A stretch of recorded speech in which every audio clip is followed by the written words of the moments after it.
sisi tunakwenda nayo ni kama vile that was everything. Yani mtu ameweka pale kila kitu chake. Biashara yake iko pale, haina insurance. That's very true. Biashara yake iko pale, akiuza akitengeneza faida, haweki savings, haweki akiba. Hata kama akiweka ni kidogo, anategemea nikimaliza mkopo huu nitachukua na mkopo mwingine. Kwa hiyo unaweza ukaangalia the amount of burden ambayo hawa watu wako nayo. Nadhani huko hospitalini leo kuna wagonjwa wengi ambao wametoka pale. And I think hiki ni kitu kikubwa cha kukiongelea, kwa sababu hata nikiangalia documentaries za first world countries za wenzetu, unakuta mtu ana credit card debt, unakuta mtu anadaiwa na banks, ana mortgage, hawezi kulipa, mwisho wa siku ana kazi, labda anaumia, hawezi kwenda kazini, anaachishwa kazi, mwisho wa siku anakuja kwa homeless, au biashara yake inaungua, hana insurance, vitu kama hivyo. Financial literacy ni kitu ambacho sidhani kama Watanzania wengi wana uelewa mkubwa kuhusu, ambayo ni ukikopa hela, mimi nikikopa hela kujenga nyumba, alafu kesho nyumba yangu nimeijenga, nalipa kidogo kidogo ikaungua na sina insurance, bado inabidi nilipe ule mkopo, lakini sina nyumba. Kuna vitu hivyo ambavyo we really need to look at. And I don't think vinaongelewa as much as it needs to be. Hata kama vinaongelewa, yani sisi tunachukulia kama vile ni biashara kwa mtu mwingine. Yani unaweza kwa sasa hivi kuna tangazo fulani linaruka, so long as I'm not using that a commodity at my house, yani hata sisikii. Yani linaruka lakini sisikii, yani hainigusi mimi. Lakini leo hiyo ni just one place. Sasa tunasema tutumie kuungua kwa Kariakoo, that market kama example. Sio lazima iwe iko kitu specifically. It can be something else. It can be something else. Unaweza ukateleza kwenye ngazi ukaumia mgongo, ukashindwa kufanya kazi miezi 8. God forbid, touch wood. Ukashindwa. Unafikiri kuna mwajiri ambaye atakusubiri wewe miezi 8 anakulipa mshahara upone? Hapana. Lakini life insurance yako ndio ambayo inaweza kucover ikakusaidia katika kipindi hicho. Property insurance, savings. Mimi nasemaga hata kama umesema umekopa hela, alafu ukaanzisha biashara, unakuwa na hela ya kuishi, hela ya kulipa mkopo hiyo per month ambayo unalipa, na hela ambayo unaweka pembeni in case of emergency. Sasa bahati nzuri au bahati mbaya ni kwamba kale kaela ambako tunakaweka pembeni kwa ajili ya emergency huwa kana kwa very peanut, kwamba hata ikitokea hiyo emergency, so very peanut, ikipanda tu kidogo tu unaanza kuipigia mahesabu. Unaanza kuipigia mahesabu. Tunacheka utafikiri mazuri, lakini mwisho wa siku leo kwenye #+255 tunaongelea kitu ambacho kiko karibu, yani ni mahusiano makubwa sana na mambo ya fedha. Kwa hiyo tutaona jinsi gani tunaweza tukasaidiana namna ya kuweza kusave kiasi kidogo. Na ukiachana na story hiyo, kwa kweli tunawapa pole sana waliopoteza mali zao, tunawaombea nguvu, maana wengi wamekata tamaa tayari, wengi wameshavunjika moyo. They shouldn't wasivunjike moyo. Ni changamoto za maisha. Leo wamepata hili, wamepata fundisho fulani, basi baada ya hapo kuna jambo umejifunza. Kwa hiyo we're expecting bigger changes, we're expecting vitu vingi vitabadilika. Hata mule ndani sokoni vitu ambavyo vinawekwa, mchanganyiko ule unaweza pia ukaleta baada ya tatizo hili kukaa kuna mtengamano mzuri wa kipi kikae wapi, nini kikae wapi. Na ukiacha na story hiyo, pia wiki hii tulipata likizo ya siku moja, ile ya Sabasaba, na tumekuwa tukiona Sabasaba maonesho haya yanafana kila mwaka, na mwaka huu yamekuja yakiwa na changamoto kidogo ya masuala ya magonjwa haya ya uviko, yani COVID-19. Sasa the crowds zilibadilika kwa wale walioenda na kwa ambao hawakwenda, kila mtu ana tathmini yake. Lakini katika kukua huku ni maonesho ya 45 kwa mwaka huu, na wajasiriamali kadri siku zinazozidi kwenda wanazidi kukua, na kila mtu anatamani kushiriki katika maonyesho haya. Lakini najaribu kufikiria kwa haraka popularity ya maonyesho hayo kwa sasa hivi. Vanessa, unafikiria yako kama vile ambavyo tulivyokuwa wadogo tunayaona tunachanganyikiwa? I can speak for myself. Yes. Exactly. Sitaki kumwongelea mtu wala sisemi kwa ubaya or anything like that, lakini kwa mimi binafsi hapana. Nakumbuka nilipokuwa mdogo nikisikia 77. Yani wiki mbili kabla, yani nitasumbua nyumba nzima. Tunaenda lini? Tunaenda lini? Tunaenda lini? Tunaenda lini? Lini? Leo? Kesho? Kesho? Kesho kutwa? Hivyo mpaka muende. But imenipita, siku hizi inanipita. To be very honest, I personally don't remember the last time I went. Na sio kwa sababu sitaki kwenda kuona bidhaa ambazo zipo available.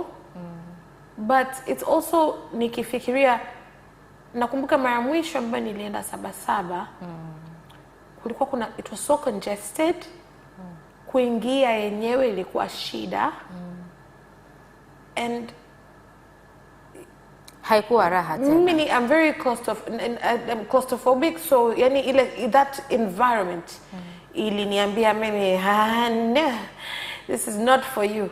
And this is wakati kidogo nimekuwa so nilienda nilikuwa na mimi marafiki zangu. Mimi nilipiga about 10 kama jeshini. About 10 na mimi nilipiga about 10 nasema goodbye na sije kurudi tena. Lakini hata kuna mwangalia stakeholders, watu ambao walikuwa wameenda kwa mwaka huu walikuwa wanasema kwamba entrances zilikuwa chache na zilikuwa very congested. Na ukiangalia sasa hivi corona, sasa ndio hapo nasema mimi hapa nilikuwa nishatoka huko. I'm not really inspired by it, watu wengi. Hapo ukifikiria tena corona, so watu wengi, corona, alafu tena ukiangalia utandawazi. Nikifikiria if I want something, I can just go online. And I also realize I'm not a big shopper. Mimi si yule mtu ambaye nitasema kwamba yani sababu and apart from kusema uende Kariakoo utazunguka, utanunua nguo, utanunua viatu, utanunua vitu vingi. Yeah. Lakini kwa useme Dar es Salaam, useme unataka kwenda madukani, Mikocheni, unatoka huku duka lingine nimekule. I'm not a fan of shopping. So mimi the best thing that ever happened to me was online. Instagram, vitu kama hivyo. Mambo yako yanakuwa yanaisha kwa haraka. Online shops. Lakini ukiangalia sawa, watu bado walikuwa wamejitokeza wengi sana, na kitu kizuri cha maonesho ni kwamba unapoenda kwenye maonesho exhibitions, unaingia, unatakiwa ukiona ulichotaka kukiona, lakini pia utoke na kitu. Yani usiende tu mikono mitupu kama unaenda kufanya window shopping. Ile sio sema kufanya window shopping kwa kweli. Of course kuna vitu tunafanyia window shopping, ukajua nini kinafanyika wapi, kitu fulani kinapatikana wapi na nini. But I think it is best. I think the intention behind Sabasaba, apart from sababu ina run kwa muda just a few days, 3, 4. No, longer than that. A week before nyuma, almost 2 weeks. Yeah, kitu kama hicho. Ni kwamba mimi naweza nikaenda wakianza au labda a few days after wakifungua, look around, see things that I might want, and then narudi nyumbani, piga mahesabu financially. But one of the things ambayo watu wamekuwa wakicomplain kwa mwaka huu ni kwamba zamani ulikuwa ukienda Sabasaba, everything was on sale. The sale was a real sale. I heard not the sale ambazo zinawekwa kwamba sale, wakati ukija kuangalia the prices mwaka jana na mwaka huu ni vile vile. That's not a sale, my dear. That's true. Sasa hicho ni kitu ambacho kimewadisappoint watu wengi sana ambao walienda kuangalia maadhimisho haya. Bahati mbaya kitu cha mtaani kwa kule kilikuwa double priced, sio kiwe underpriced kama ambavyo tumezoea. Na mimi nadhani kwa utaratibu huo ndio ilikuwa the key thing ambayo ilikuwa inafanya watu wengi kwenda. Unaenda kuna vitu vingi utapata, unaweza kwenda na 50 yako ukatoka na vitu vingi sana. But hiyo ndo cry ya watu wengi ambao walishiriki kwa mwaka huu. Now tukiendelea mbele, ukiachana na story hiyo, our very own one of the new DCs, Abdallah Maipaya, ambaye ni district commissioner wa Mwanga, yeye amekuja na kitu tofauti sana wiki hii. Yani katika vitu ambavyo siku expect kukiona, na actually one of the stories ambazo zimetrend ni kukamatwa kwa camels. Hawa ni ngamia 89 wakivuka boda kutoka Kenya kuja Tanzania. Kuna insert kidogo sana, hebu tuisikilize insert hii. Kwa njia barabara watata taharuki barabarani, lakini pia tukiacha wakatembea kwenye mapori hivi, kuna mashamba ya watu. Kwa hiyo kuna tatizo kubwa linaweza likaja likatokea, tukazua tatizo lingine kubwa. Kwa hiyo tutaweka hapa kwanza wakati tunasubiri taratibu mwingine tutakuwa chini ya serikali ya kijiji. Kwa hiyo kikubwa zaidi ambacho nakusema, ngamia hawa 89 wako barabarani wanatembea, ni jambo ambalo linatisha kidogo. Na pia ukija kuangalia uhalali wa wale watu ambao wanawaswaga au ambao yuko nao, kuna utata kidogo kuhusiana na uraia wao na uwepo wao hapa nchini. Unatembea njiani unakutana na camels. 89. Hawana habari. Yani unapita zao mitaani just like that. Yeah, and it's shocking. This story mimi ilikatch attention yangu, na I think ilikatch attention ya watu wengi kwa sababu waliokuwa nasafirisha kwanza documents zao majanga. Pili, kulikuwa kuna, cause this story tuli cover, I think mwenye hao ngamia alikuwa, kama mmeiona hiyo clip kwenye our news channel au our sister channel ITV, amekaa chini anaomba, jamani naombeni basi nirudi tu na ngamia wangu, sasa kingine chochote ndo hawa tu maskini, nirusuri nirudi nao, nitapitisha njia nyingine. Hajajifunza sasa huko kumbe nimekosea, nirudisha tena kule na kutafuta another avenue.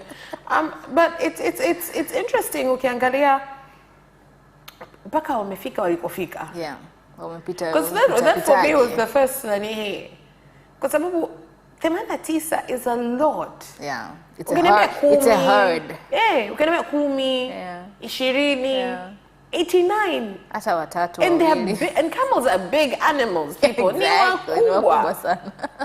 Paka wamefika walikofika, sijui watu wengine walikuwa na macho ya wapi. Alafu kumbuka kwamba camels wanatembea. They take their time. Sasa imagine sijui siku ngapi hizo. They take their time. It's true. But I'm very shocking. I'm glad to see kwamba at least kwa upande wetu mipaka yetu, mimi I think inalindwa vizuri.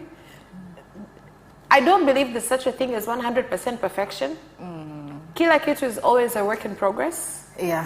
Lakini nikiangalia hata mwaka huu tu, tukiangalia cases za illegal immigrants ambao wamekamatwa mpakani, situations kama hizi, hata products, fake products, illegal products ambazo zinalipiwa ushuru, nyingine ambazo ni harmful for human consumption.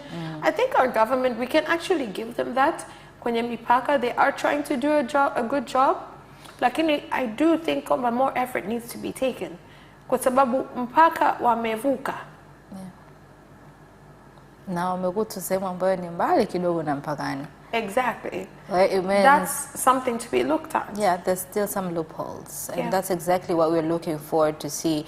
Natamani mara hii au labda kwa viongozi wetu ambao wako madarakani sasa hivi, ambao just like what our excellent president yeye mwenyewe amesema kwamba ametuletea vijana ambao wanaamini wanatuletea matokeo na vitu vipya. One of the things ambayo natamani kuona madisi wetu, madasi, marasi hawa wapya walioingia ofisini ni kutupa mrejesho. Mara nyingi wamekuwa wakituletea vitu kama hivi, boom, tunashangaa, kitu kama hichi kimetokea na nini. Of course wanaleta awareness, but at the end of the day ile story mwisho wake ulikuwa ni nini? Yes. Yeah, we want to see the results. We want to see kwamba hichi kitu kilishiaje. Mwisho wa story hizi nadhani unakuwa ni chachu zaidi ya kuona kwamba okay, hata next time nikiona held accountable. Yeah, hata next time nikiona kitu fulani kimetokea, naweza nikatoa ushirikiano. Sio kama ambavyo sasa hivi kila kitu kinaenda, yani mtu anachukulia poa, unaona, lakini kwa sababu hata ukihangaika unaona haifiki mwisho. We really want to see the results. Now, moving on again to another big story, tutatoka Tanzania na tuende South Africa. It was the first time the president is going to prison. And the shenanigans behind his arrest imefanya dunia nzima iweze kuwaza na kutaka kuangalia how Africans are. Je, wataweza kugeuza sheria zao? wataweza kutwist sheria zao na kufanya vitu ambavyo vitawafavor wao kwa wakati na muda ambao wanataka wao. Because that's exactly what those people were trying to persuade the legal organ kwamba you are there, yes, but we can twist you the way we want. But something good is to see the former president Jacob Zuma himself turning himself in to the police kwa masharti. And then unajipeleka mwenyewe alafu tena unatuletea na terms mezani, tunarudi pale pale. Our African leaders, do they really respect the laws? Au this shows kwamba wao wako pale lakini sheria inaweza ikapinda because of who they are? I can't speak about African leaders generally. Generally, yes. I can speak of them like individually, but I think tukiangalia kama South Africa, this is the first time a president has been sentenced to a term of imprisonment. Yeah. But also, no one has to kuongelea African leaders. I want to talk about this generally, as when people get into positions of power. Yeah. Sasa tukiongelea watu ambao wakiingia kwenye positions za power, sio lazima awe rais. Anaweza akawa amepandisha cheo kutoka kuwa mfagiaji kuwa head of mfagiaji. Wafagiaji wote kwenye kampuni. Kutoka kuwa mmoja wa walinzi kuwa in charge of all the walinzi. Kutoka kuwa from a normal position to a position ambayo yeye ana manage watu wengine. Power, wanasemaga, there's a saying kwamba power is a drug. It's addictive. It is. So kuna watu wanalewa na madaraka. Yeah. So when that happens, people think that sheria ambazo alikuwa anazifuata kabla hazi apply kwake tena. Yeah, yani ni untouchable. Exactly. So when you look in terms of governments and countries, yule alikuwa anaomba kura.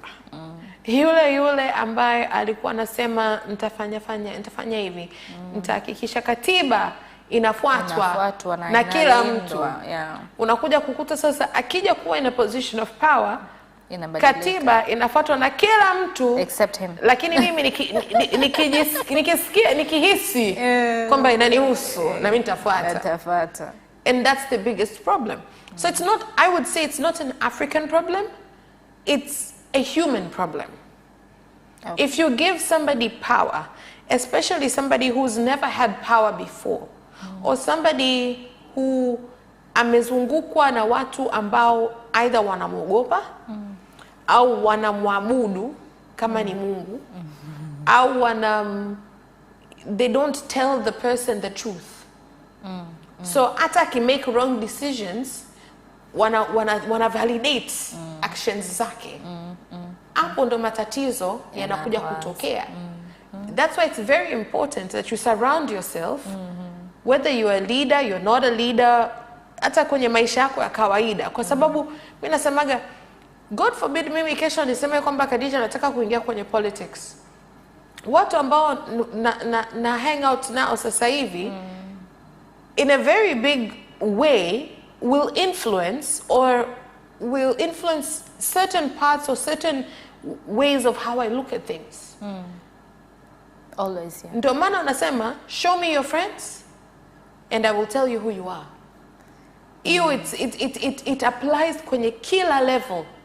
Kuanzia shule, kazini, maisha yako ya kawaida, madaraka, kila kitu. You have to be surrounded by people who challenge you.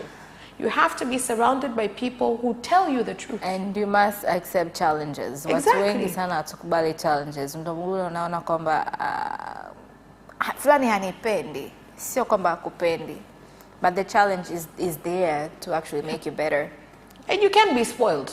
Listen, guys, listen, Hata mimi mwenyewe, if I was the former president of South Africa and I'm getting arrested, I've been sentenced to how many years in prison? I will also have some requests. And it's actually a few I months. led you.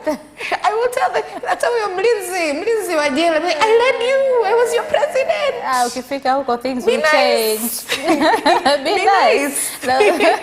Speaking of the prison and the police force and all that stuff, it actually takes us back to the another story ambayo ilitrain sana. Waziri wa ulinzi wa Ukraine alitoa hoja yake ya kuwavalisha wanajeshi wa nchi hiyo wanajeshi wanawake actually high heels, na akaongezea kwamba watarudi mezani kuangalia namna ya kurekebisha maamuzi yake yaliyotangazwa wiki iliyopita kuzua gumzo. Sasa gumzo hili limetokana na hawa kina dada. This is the high heels. This is the most ridiculous thing I've ever heard. Like, I'm sorry. Wazo lake alitaka kidogo wawe comfortable. They should, hold on. They should feel feminine. But one of the kuna feminine kwenye vita. No. On that special day, it was just on that special day on marching, wavae wakiwa wana muonekano mzuri with the makeups on and the heels on, you know, just to feel like a woman. Hizo ndo sikujua, hizo ndo heels tulizokuwa tunazongelea.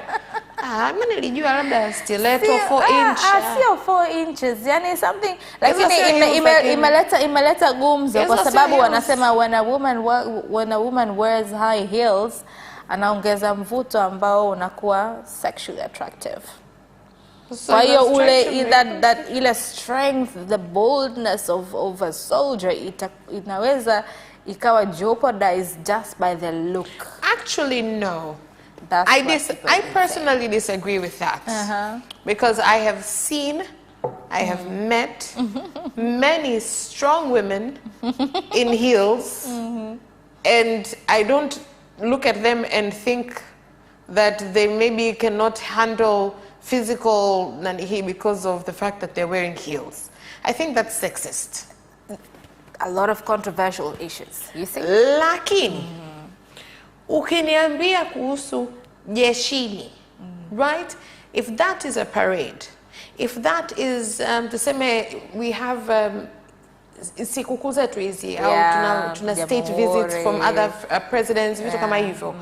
Alafu niambie because it's a special occasion wavae heels, I don't understand that, kwa sababu the whole point of a parade kama hiyo ni kuonyesha how they are dressed when they are actually at work doing or fulfilling their duties. And I definitely do not believe they are fulfilling their duties wearing heels.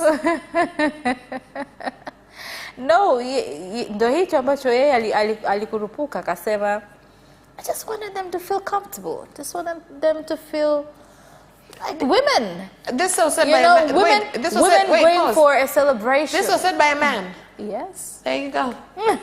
I rest my case. I rest my case. But do you think idea kama hii inaweza ikamfanya mwanajeshi huyu au mwanamama huyu awe katika mtazamo gani? Unajua, ukiacha kuonekana vizuri. I think the fact that they were even made to wear heels would make them uncomfortable.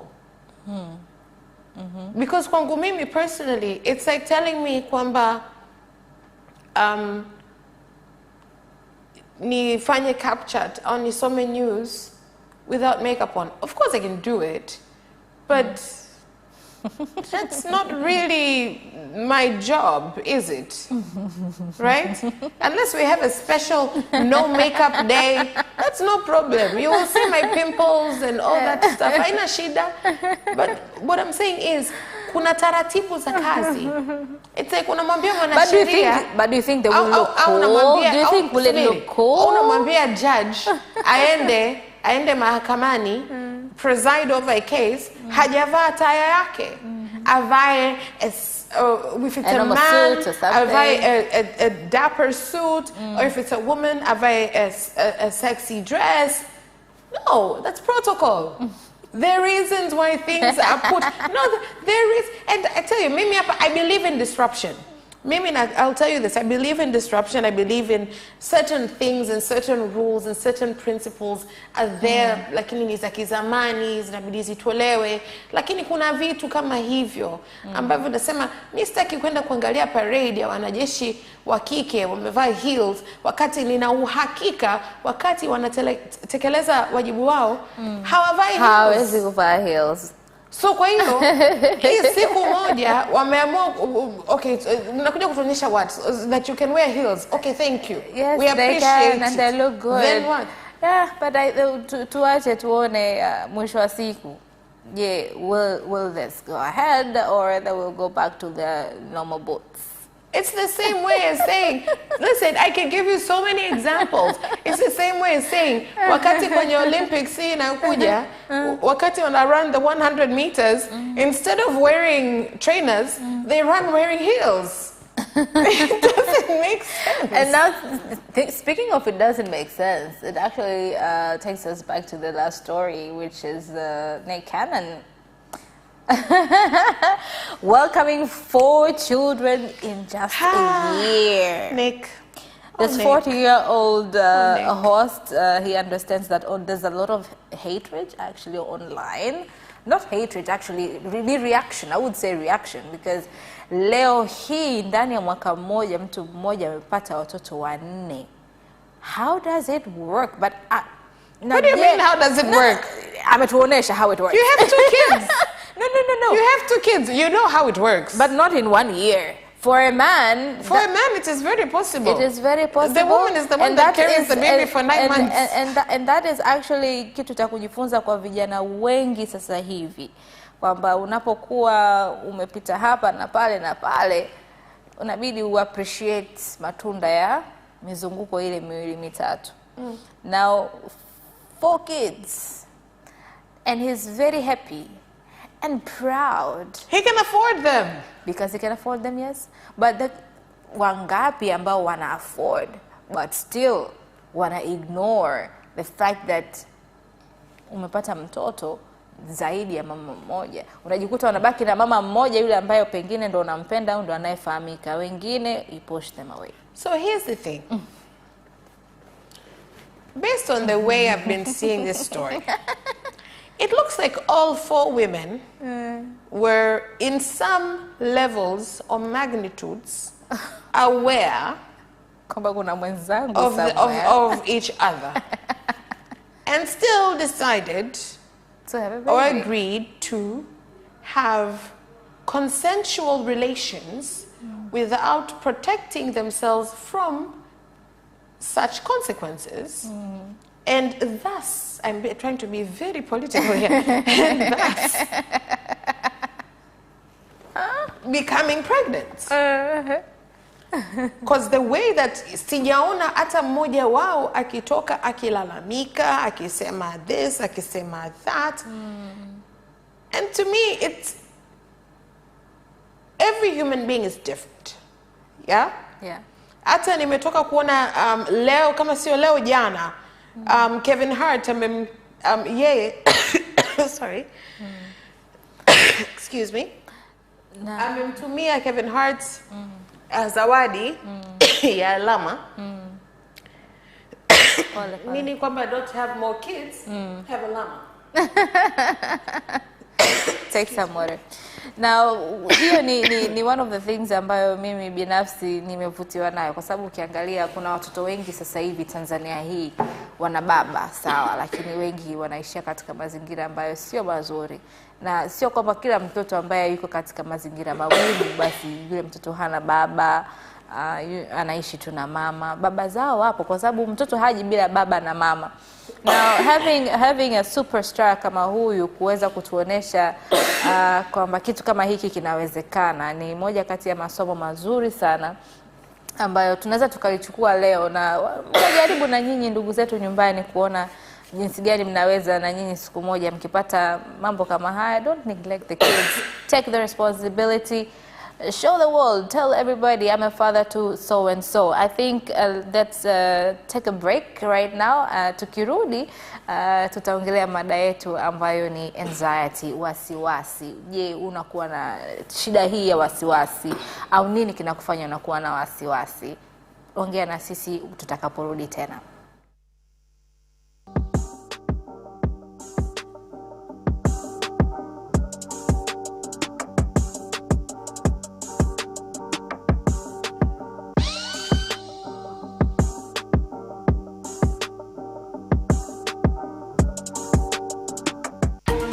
Are you ready for some great news? I'm Christine Mundwa. And I am Eddie Micah Jr.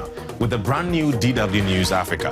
The show that tackles the issues shaping the continent. Now with more time to offer an in-depth look at all the trends that matter to you. What's making the headlines and what's behind them? We're on the streets to give you in-depth reports and insights.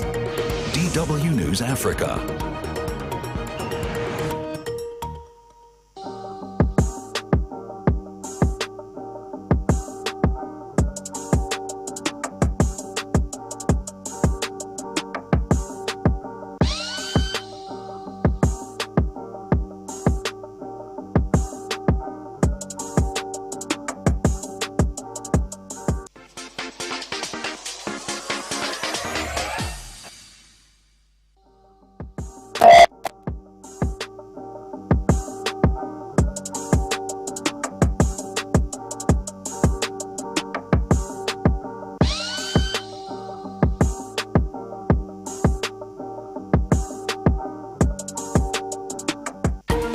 Are you ready for some great news? I'm Christine Mundwa. And I am Eddie Micah Jr. with the brand new DW News Africa.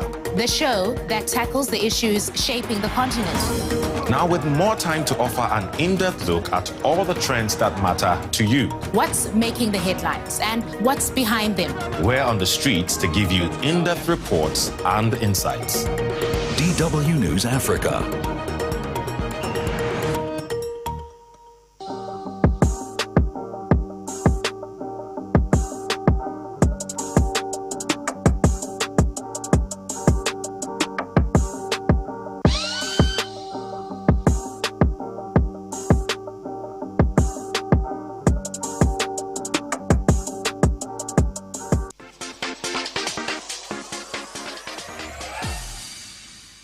All right, thank you so much for tuning in. Captured bado iko hewani, and you are actually at the right moment right now. Tunaenda kuongelea mada yetu ya leo, and with our main topic tunaongelea anxiety, wasiwasi, hofu, mashaka. Ndio maana halisi ya hili neno anxiety. Na unaweza kuongea na sisi kupitia 0677 000 tupe maoni yako kuhusiana na jambo hili. Ni watu wengi ambao tunaishi nao, tunafanya nao kazi au kwenye jamii kawaida. Yani kuna mtu ambaye ukimpa taarifa yoyote, hata kama yani sio taarifa mbaya, yeye kwake muda huo it's a big deal, ni issue, it's pressure over pressure. Kwangu mimi naliona ni tatizo, na tatizo hili inabidi fike mahali tuweze kujicontrol au tuweze kukaa nayo mbali kabisa, kwa sababu tatizo hili huwa linazaa maradhi ambayo baadaye unapata hypertension, unapata blood pressure. Kuna magonjwa kama hayo unayapata kwa kuyajenga mwenyewe kwa vitabia vidogo vidogo ambavyo hata ukisikia mende akapita, it's a big issue. It is. Disagree with you It on is. that. Kwa sababu in certain situations, anxiety ni a part of something that may be a mental disorder or a mental issue. Kuna watu, okay, because I'll give you an example. Mimi hapa mtu akiniambia, oh, Vanessa, kunataka nikwambie, lakini nitakwambia baadaye. Ushadaribia siku. Pole. Ushadaribia siku hapo. Na kupigia simu niambie iko kitu. Saa hiyo. Kuna watu ambao kweli yani hawezi akavumilia. Yani kuna anxiety ya hofu, kuna anxiety ya wasiwasi, alafu kuna anxiety ya ambayo ni ugonjwa kabisa. Na sidhani kama wengi tunajua kama kuwa katika hali hiyo ni ugonjwa. Wengi wetu hatulifahamu hilo. Tunaona kama vile ni kawaida. Fulani ukimwambia kitu kidogo tu ana panic. Fulani ukimwambia kitu kidogo tu anachanganyikiwa. Fulani ukimwambia jambo lako haliwezi likatulia. Yaani kuna yule mtu ambaye unajua ukimwambia jambo baadaye likae. Yaani yeye ili aweze kufeel at ease inabidi ashare. Yaani pale kwenye kushare yeye anaona ndio ule wasiwasi anaupunguza, lakini kwa bahati mbaya anxiety ziko za aina nyingi sana. Leo tutaweza kuwatajia chache ambazo pengine zinaweza zikakusaidia kama ulikuwa hujui. Kama panic disorder, yule mtu ambaye ukimwambia kitu dakika hiyo hiyo amepanic. Unaweza kumwambia kitu kidogo badala ya kutafuta namna ya kusolve ile issue. Unaweza kumwambia labda kwenye kampuni tuseme kazini, ukamwambia fulani hajaja au fulani anaumwa, oh my god. Yani literally kwa muda ule ambao umesema fulani anaumwa, badala ya kufikiria kwamba tutafanya nini, anaanza kupanic kwamba anaumwa nini, kampuni taarifa, nani anajua, si nini. That is a problem, my friend, if you never knew that's a problem. Another type of anxiety, it's phobia. Unajua kuna yule mtu anaweza kawa ana situation fulani, ukiambiwa labda kama ni mtu uko chuoni mfano, ukiambiwa kesho kuna presentation, ile hali ya wasiwasi unayoipata, au hata ukiambiwa kesho kuna wageni. Maana yule mtu ambaye anaogopa presentation ni mtu ambaye ukimwambia kesho kuna kukutana na mtu mpya, tayari ni shida. Yaani anaweza asilale, asile, akakosa raha. In the meantime, mko kwenye hiyo process ya kutokula, kulala, kukosa raha, kuna mzigo fulani unabeba. Yeah. I think kuna watu ambao useme, I have a friend ambaye yupo hivyo. Yuko okay to hang out, lakini nikamwambia akinicheki uko wapi, nisema nipo labda place A, alafu anajua ile sehemu inakuwa na watu wengi. Anaweza asije kabisa. Kwa sababu anawaza there's so many people. Yeah. Inampa anxiety kabisa. Yeah, that's social anxiety disorder. Yeah. Sasa I don't think that definitely it can be managed. But ukisema mtu aiepushe au aikae nayo mbali, I personally think that's not a realistic way to address it. Kwa sababu takupa example, mimi binafsi kila nikiingia kwenye lift, elevator yoyote, unatoka jasho mikononi, shingoni, kwa sababu ile, au nikiwa kwenye chumba chochote ambacho hakina madirisha, yani moyo wangu unaanza kwenda mbio. And hii ni kitu tangia mdogo. It's not something I can control. Nikiona mende almost studio leo, nataka siwafiche, nikiona mende, which I've never seen in 7 years of working here, but nikiona mende, I will not step back into this room until you show me that mende dead. And that's how bad it is. Lakini for me, vitu kama sema mende ni kitu ambacho nasema, kitu ambacho kime survive. Dinosaurs walikufa lakini wao walikuwepo na bado wapo mpaka leo. No. Ndio, kuna certain anxieties ambazo yes, they can be avoided. Like separation anxiety. Exactly. Mtu umezoea kuishi na mtu fulani, maybe you're in a certain relationship. Leo mki break up, unaanza kufikiria, oh my god, nitaishije? So that's unajikuta kwamba haupendi kuwa na mtu fulani, lakini unakuwa naye kwa sababu unaogopa kwamba nikiwa detached na huyu mtu, maybe something will not work out for me. Yeah. That's a big part of why watu wanabaki kwenye relationship ambayo unakuta anapigwa au mume wake au mwanamke wake kila siku anamwaccuse amelala na mtu mwingine au amekuwa na mtu mwingine au ni mdanganyifu au ni nini. Nyumbani kunakuta hamna amani, lakini bado unabaki kwa sababu unawaza nikitoka hapa naenda wapi? Nikifanya hivi itakuwaje? Au unaenda kufanya kazi sehemu, mtu amezoea kufanya kazi sehemu fulani, hataki kuacha kazi ile sehemu hata kama hakuna maslahi mazuri. Anafikiria nikiacha kazi hapa nikienda kufanya kazi sehemu nyingine, naanza kukutana na watu wapya kabisa. Unajikuta kama acha nibaki hapa. Acha nibaki hapa. Ni vitu ambavyo sisi tunavichukulia kawaida sana. But to be honest, hakuna kitu kawaida. Illness disorder, leo unakwenda hospitali, personally hata mimi naogopa. Yani mpaka kesho, I don't know how I had those 2 kids. Ukiniambia kuna sindano, umeshanivuruga akili. Yani tayari ushanivuruga akili. Unawaza sindano, tumie kile kidoti cha malaria kitu kile. Yani mimi ukishanambia kuna issue ya piercing. Nafanyaga hivi. That's anxiety. That is anxiety. Umeelewa? Na hatu wengi tunayo, hatuikwepi, ila kuna zile ambazo from the very first beginning vile tunakuwa, kuna vitu ambavyo unaweza kumfanya mtoto asiingie kwenye uoga wa kiasi hicho. It is difficult. I don't know how that will work because I also have that challenge at my house. Kwa hiyo unajaribu kufikiria kwamba Lukman ni mtoto wa kiume, unatamani asiogope mende, unatamani asiogope panya, unatamani asiogope sijui vitu gani. But still kwa sababu ni human being, anajikuta kwamba naturally kitu ambacho hajazoea kukiona au hakipendi au kinamu-irritate, anajikuta anaingia sasa kwenye hofu ambazo sometimes si lazima sana. And that's why I think I think it was a article nilikuwa nimesoma. Wanasema ukiwa na watoto wazoeshe vitu vingi as possible as young as possible. Kwa sababu as they grow vitu ambavyo hawajavizoea wanakuwa very wary with. So it's important to expose them to it. Kuna vitu ambavyo uta-expose hawatapenda. That's normal. Nobody likes everything. But kuna vitu ambavyo wanaweza waviogope au viwape fear au viwape wasitake kujaribu just because. Ndio ile zamani tulikuwa wazazi wetu walikuwa wanaambia wazazi wa kizamani wana roho ngumu, wazazi wa Kiswahili wana roho ngumu. Kwa sababu yeye anajua kabisa Vanessa anaogopa kuku, lakini anambia Vanessa kakamata yule kuku pale, kakamata kale na anajua anaogopa kuku.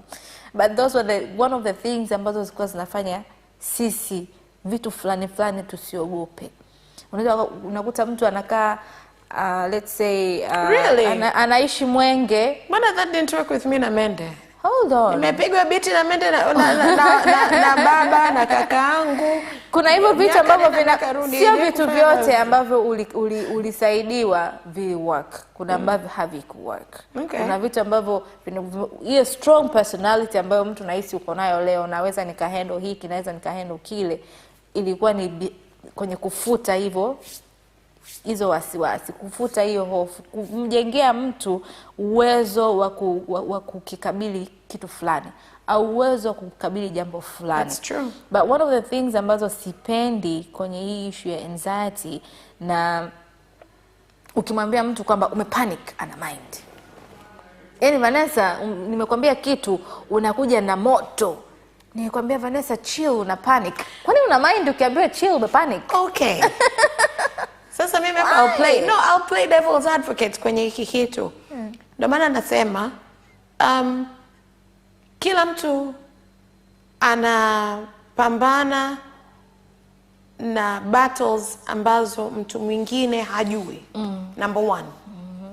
Number 2, kila binadamu ameumbwa tofauti, amelelewa tofauti, reactions zake ni tofauti, experiences zake ni tofauti. Ndio maana mimi na wewe tunaweza tukaenda kuangalia movie moja, mimi nikaichukia wewe ukaipenda. Au sehemu ambazo wewe unacheka, mimi nakuangalia like why are you laughing? Because we're different people. I think sometimes the way you address something kwa mtu inaweza ikachangia na response unayopata. Sometimes people are overly sensitive. Sikatai. Unaweza kumwambia vipi? What's up? Are you okay? That's better than saying, mbona umepanic? Because when you say mbona umepanic, umeshamwekea label. It's a label. Lakini umepanic. No, but it's a label. No, but it's a label. It might be true. Okay, tuna simu kutoka Mara. Karibu kwenye kipindi, tupe maoni yako tafadhali. Karibu, tupe maoni yako. Naam. Yes, karibu tupe maoni yako kaka. Tunaongelea anxiety, wasiwasi, hofu. Umeshawahi kuwa na hofu au umeshawahi kuona madhara ya hofu? Hello? Yes, tunakusikia kaka. Karibu. Tusikilize sisi kwenye simu yako, usijaribu kutusikiliza kwenye TV. Punguza sauti ya TV yako, tuongee sisi moja kwa moja. Basi tuleta ni Yes. Tunakusikia?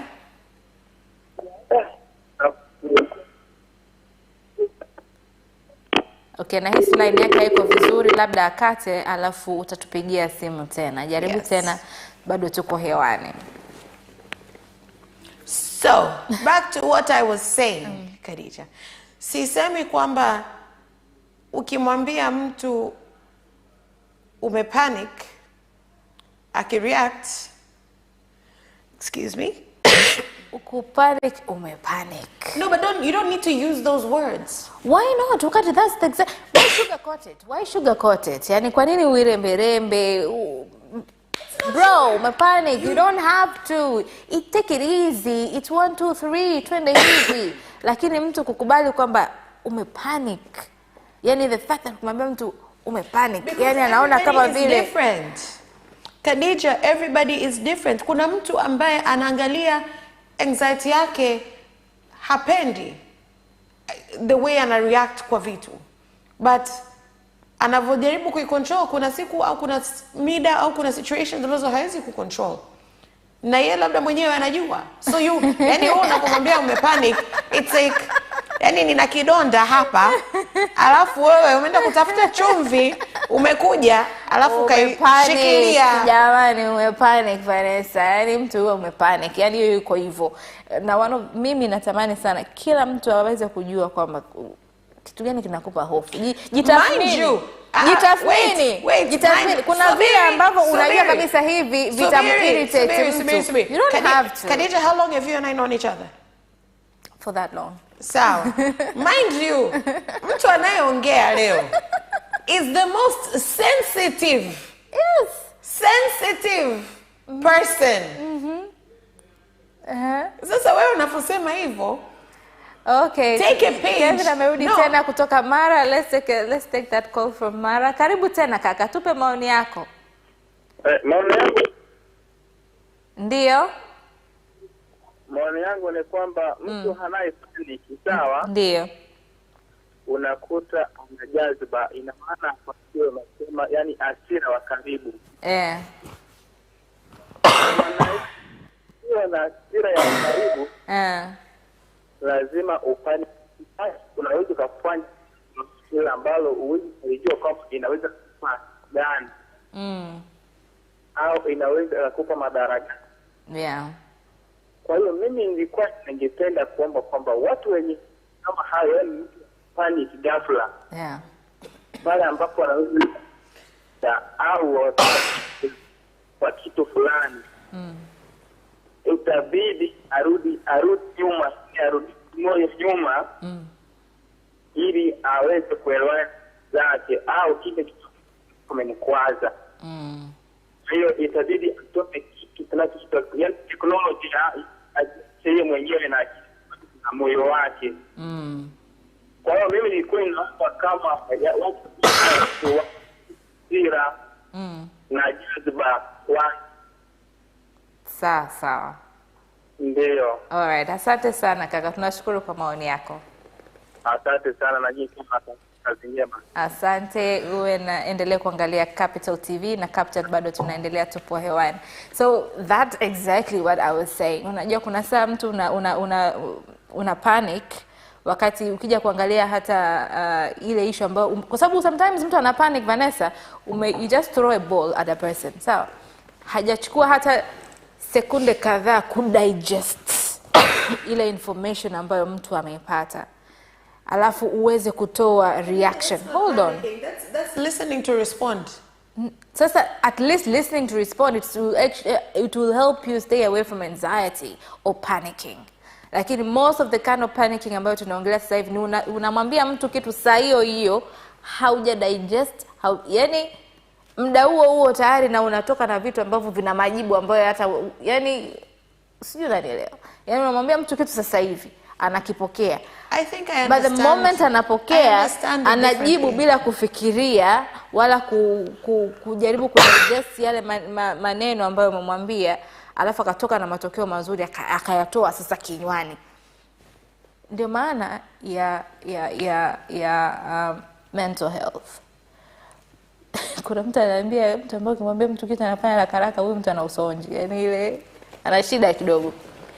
Watu wengi wanatumia neno hilo, lakini ukiangalia kiukweli Watanzania wengi tuna hiyo shida ya anxiety, na ifike mahali ili uweze kujiprotect wewe na afya yako na watu ambao unawapenda, hakikisha unalinda afya yako. Wasiwasi mwingine ambao sio lazima tujaribu kuepuka kidogo. Tujaribu kuepuka, tubakie na vile vichache vya kuogopa mende, panya, nini, that's okay. Lakini sio kwamba kitu kidogo basi pressure zinapanda. Kinaweza kikawa kidogo kwako lakini sio kwa hiyo mtu. And the way it comes. Mimi najaribu kufikiria madhara ya kiafya ambayo nakuja kuyapata baadaye. Madhara ya mahusiano ambayo nakuja kuyapata baadaye baada ya kuongea na huyo mtu kwa staili. Khadija, I agree with you, but what I'm trying to say is I agree with the basis of what you're saying, but don't minimize it. Inaweza ikawa kitu kidogo kwako. Fine, inaweza ikawa kitu kidogo kwangu kwa wakati ule, lakini imagine kama ungechukua hata sekunde kadhaa ukadigest. Inaweza isifikie huko. Okay, I think we need to move on to the next session, which is #+255. Okay.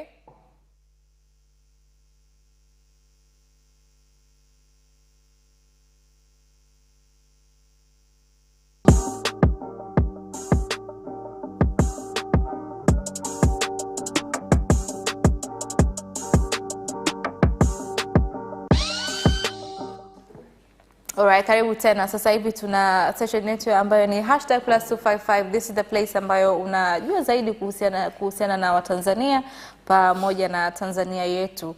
Na wakati tunafungua kipindi hiki siku ya leo tulikuwa tunaongelea story ya ajali ya moto pale soko kuu la Kariakoo. Tuliweza kugusia kidogo masuala ya fedha, masuala ya finance, na kitu ambacho kinaweza kutusaidia kama Watanzania. Kuna kitu fulani tunaita upatu. Hiki ni aina fulani ya wengi wanaita kama mchezo, lakini ni aina fulani ya kuweza kukusanya pesa katika wakati mfupi au katika wakati mrefu, lakini kukusanya pesa na kuipata kiwango ambacho huja kizalisha peke yako. Ni kutegemea na wenzako au kikundi mliokuwa pamoja, basi mnaweza mkafanikisha jambo hili na likaenda vizuri sana. Upatu huu tumekuwa tukiuona kwa wazazi wetu, wazee wetu, mpaka sisi leo hii tunacheza. Sijui kama Vanessa unacheza. I used to. Nimepumzika kidogo, but yeah, I used to. Yes. I think kikubwa cha upatu ni kuwa na mweka hazina mwaminifu. Kuwa na mweka. Nambari moja ni hicho. Namba mbili, kuwa na watu ambao siku kama ni mmepanga tarehe 24, 25, 26, hata akichelewa sio sana. Na pia kuwa na watu ambao unacheza nao upato ambao ni waelewa. Sasa huyo mweka hazina ambao namuongelea hapo huwa anaitwa kijumbe. Kijumbe huyu ndo ambaye anabaki na zile pesa. Tunapozikusanya tunapata kijumbe wetu mmoja, tunampatia pesa, yeye anakaa nazo, alafu kama leo ni zamu ya Vanessa, basi atapelekewa Vanessa. Kama kesho ni zamu ya fulani, atapelekewa zamu ya fulani. Kitu ambacho mimi nakipenda kuhusiana na upatu ni kutupa uwezo wa kusave. Unajua kuweka kusave, sisi kama Watanzania kwa historia yetu, culture zetu na uelewa wetu mchache tuliokuwa nao, kidogo saving is an issue. But kupitia vitu kama hivi upatu, unajikuta unaweza ukasave hata kama kidogo basi. Kama watu wakapata, I think the idea behind it ilikuwa ni kwamba unakuwa ukija kupokea unakuwa na kiasi cha fedha ambacho kama kuna kitu unataka kufanya au kununua au kulipia, au kama ni unataka kuiwekeza kwenye kitu kingine, unakuwa na hiyo hela ambayo inakusaidia kukupush rather than binafsi kusave, ambayo tunaelewa matatizo ya kila malengo. Exactly, matatizo ya kila siku, kila wiki. Wasema hii 100,000 naweka huku pembeni, lakini tatizo linakuja lazima. So kama haipo mikononi mwako, unakuja kuipata baada ya miezi 5, miezi 6. Na uzuri wa upatu hauna makato wala hauna interest ya kuongezea kwa juu. Kwa hiyo ni kitu ambacho ni rahisi kwa wengi kuindulge, japo ni ngumu pale ambapo unakuwa hauna wenzako ambao wote mko kwenye mnastahili kwenye boti moja, uaminifu kwenye masuala ya fedha. Ni ngumu, lakini kama unaweza kujaribu inaweza kukusaidia kidogo, ukaweza kusave walau kiasi kadhaa na kufanya jambo la msingi. Kuna wale ambao of course wakipata hela yao wanakwenda kufanya matanuzi. That is very true. Okay, I think we need to laugh out with our memes fast as how we are winding up our episode today. Okay. So my girlfriend posted a day well spent with Bay. I've been asking my parents if they saw me leaving the house today. So who was the Bay? If you are not with him. Apple, you have to realize that you are the side person. You are not the main person. You are the side person. Alafu unajua angalia alipokuwa na huzuni, yani ile picha. Mimi nilitoka. Afu unaweza kujikuta umeshika simu vile vile, afu unaanza kumuuliza mtu mmoja nyumbani, hivi leo nimetoka? Au unaweza kumuuliza, hivi fulani niwasiliana naye? Hivi yani unajaribu kutafuta confirmation. Yeah. Status zinaweza zikamchanganya mtu akili. Okay, let's check on the next one. Okay. Ni kweli nimekosea namba, ila nasikia shangwe maeneo hayo. Kwani mpo wapi? Alafu ukijua iweje sasa? Yani hizi situation hizi unapigiwa simu. Unamtafuta nani? Dada. Sio mimi. Sasa wewe unaitwa nani? Sipendi. Wewe mtu unamtafuta sio mimi. What does my name got to do with it? Nitakusaidia nini sasa mwisho wa siku? Dada, kujuana sio pabaya. Sio kujuana. Wewe save credit yako, kata simu, tafuta namba yule uliokuwa unataka kumpigia, mpigie. Sasa mtu anakuuliza, "Kwani wapi hapo? Wapi?" Okay, let's check on the last one. Okay. Kila nikiingia benki huwa natamani kupiga kelele kila mtu. It reminds me of that old movie, Set It Off, yenye Queen Latifah na nani when they robbed the bank. Usawa maisha. Ukiwa imagine uko bank, alafu mtu anaingia afu anasema lala chini. Alafu una burungutu wako umeshika hivi mkononi. Na lala nazo naangalia kwa juu. Wewe utajoje kama nimeshaingia kwa tela au ndo nataka subiri kuingia? Nalo juu hapana. Hapana. Kuna situations zingine you don't even have to imagine kwa sababu tena akinipita namwambia, kaka usimalize hela zote, nataka nikalipe na watoto. Wewe hapana, tunaitiana movie hapo mpaka kieleweke. No way. Oh my goodness, thank you so much Vanessa. It's been a great company. Thank you for watching. Tunashukuru na yule aliweza kupiga simu ambaye hukupata nafasi ya kupiga simu bado. Next time tunakuwa hapa. Just make sure you keep on watching Capital TV. My name is Khadija Zimbwe and I was with Vanessa Victor. Until then, it's goodbye for now.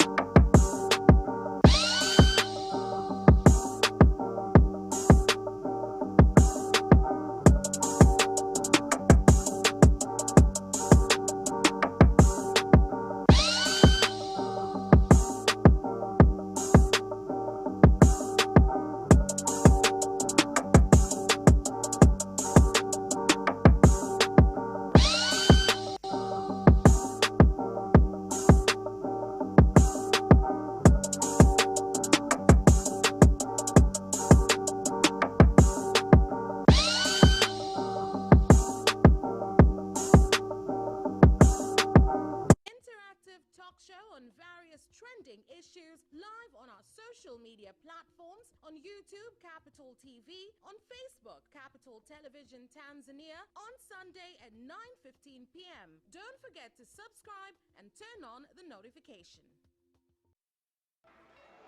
Away first time, good start from Bolt. Bolt leading a moment of going away.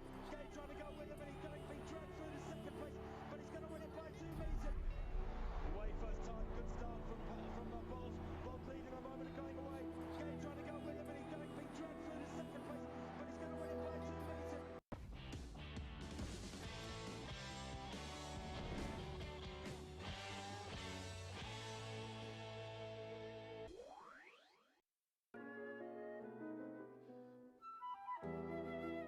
Njia za maambukizi ya virusi vya corona. Virusi vya corona